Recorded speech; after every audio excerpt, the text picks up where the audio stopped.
Përballë problemeve sociale dhe vështirësive të shumta me të cilet përballet shoqëria, një tjetër dukuri po ngre gjithnjë më shumë shqetësim është përdorimi dhe shpërndarja e drogës, veçanërisht tek të rinjët.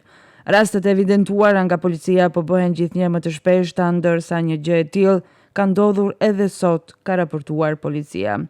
Më 26 gusht rreth orës 21:10 nënpunësit policor të Departamentit për Punë të Brendshme në Gostivar kanë privuar nga liria personin me iniciale VM, 22 vjeç, nga fshati Turqani Vogël, pasi gjatë kontrollit tek ai është gjetur marijuhan.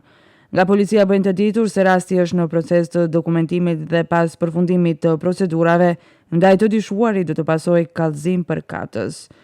Fatkeqësisht, gjatë aksioneve policore në rajonin e Gostivarit janë evidentuar raste kur edhe persona të mitur janë kapur me drogë, duke e bërë këtë dukuri edhe më shqetësuese.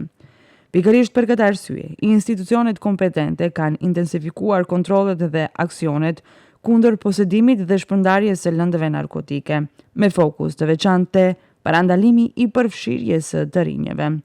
Lufta kundër drogës, megjithatë, nuk mund të mbetet vetëm përgjegjësi e policisë. Përballë një dukurie që prek gjithnjë më shumë të rinjët, nevojitet angazhimi përbashkët i familjes, shkollës, institucioneve dhe gjithë shoqërisë, vlerësojnë kështu sociologët. Kjo pasi që çdo rast i ri i evidentuar nga policia është një tjetër sinjal se parandalimi dhe edukimi duhet të nisë shumë më herët.